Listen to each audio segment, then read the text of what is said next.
France's most respected military officials, a man with a record far more distinguished than de Gaulle's.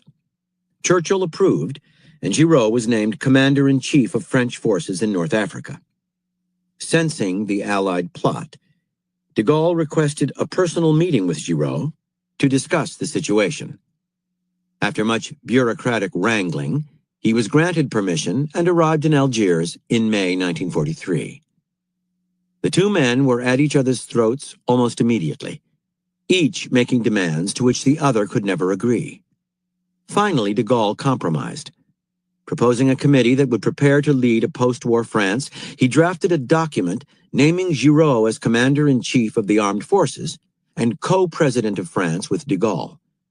In return, de Gaulle got the committee to be expanded in size and cleansed of officials with Vichy connections. Giraud was satisfied and signed on. Shortly thereafter, however, Giraud left Algiers for a visit to the United States, and de Gaulle, in his absence, filled the expanded committee with Gaullist sympathizers and resistance members. Upon Giraud's return, he discovered that he had been stripped of much of his political power. Isolated on a committee that he had helped to form, he had no way to defend himself, and in a matter of months, de Gaulle was named sole president, then commander-in-chief. Giraud was quietly retired. Roosevelt and Churchill watched these developments with increasing alarm. They tried to intervene, making various threats, but in the end they were powerless. Those BBC broadcasts that had started out so innocently were now listened to avidly by millions of Frenchmen. Through Moulin, de Gaulle had gained almost complete control of the French resistance. A break with de Gaulle would put the Allies' relationship with the resistance in jeopardy, and the committee that de Gaulle had helped form to govern post-war France was now recognized by governments around the world. To take on the general in any kind of political struggle would be a public relations nightmare destructive to the war effort. Somehow, this once undistinguished general had forged a kind of empire under his control, and there was nothing anyone could do about it. Interpretation. When General Charles de Gaulle fled to England, he had one goal: to restore the honor of France.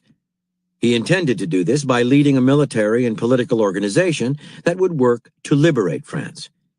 He wanted his country to be seen as an equal among the Allies, rather than as a vanquished nation dependent on others to regain its freedom. Had de Gaulle announced his intentions, he would have been seen as a dangerous mix of delusion and ambition. And had he grabbed for power too quickly, he would have shown those intentions.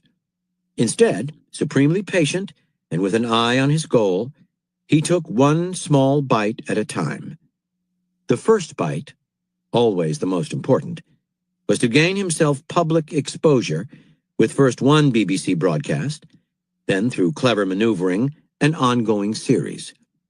Here, exploiting his keen dramatic instincts and hypnotic voice, he quickly established a larger-than-life presence.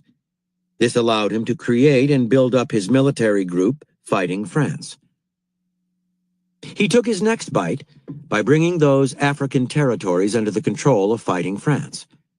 His control over a large geographical area, no matter how isolated, gave him unassailable political power. Then he insinuated himself into the resistance, taking over a group that had been a communist bastion. Finally, he created, and bite by bite gained complete control of, a committee to govern the free France of the future. Because he proceeded in such a piecemeal fashion, no one really noticed what he was up to. When Churchill and Roosevelt realized how far he had insinuated himself into the resistance, and into the minds of the British and American publics as France's destined post-war leader, it was too late to stop him. His preeminence was a fait accompli. It is not easy to make one's way in this world, to strive with energy to get what you want without incurring the envy or antipathy of others who may see you as aggressive and ambitious, someone to thwart. The answer is not to lower your ambitions, but rather to disguise them.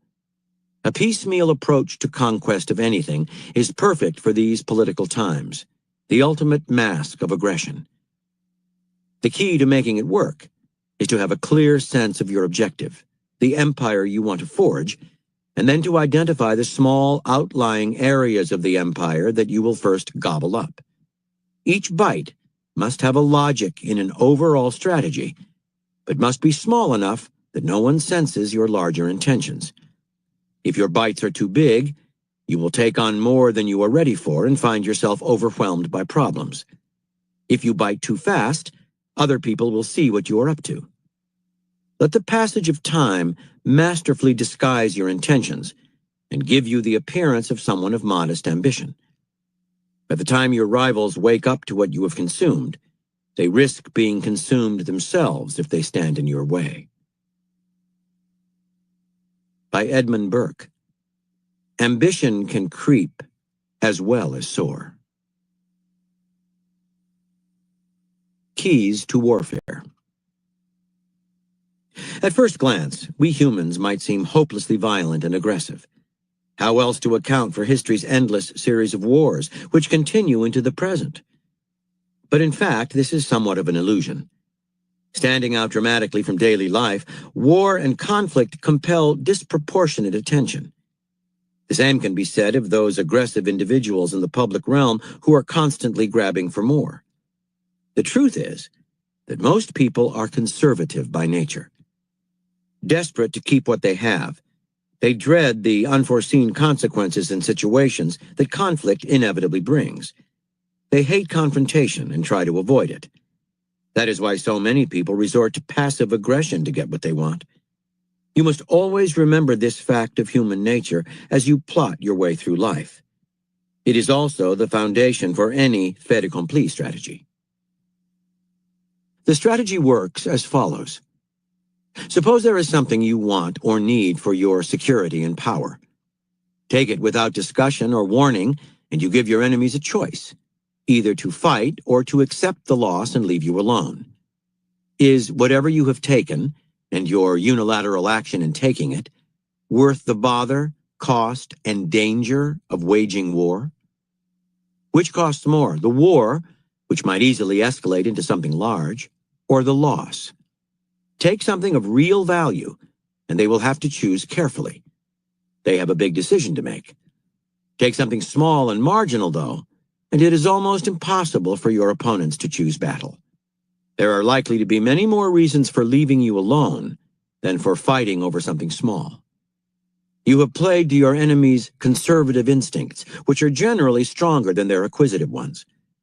And soon, your ownership of this property becomes a fait accompli, part of the status quo, which is always best left alone. Sooner or later, as part of this strategy, you will take another small bite,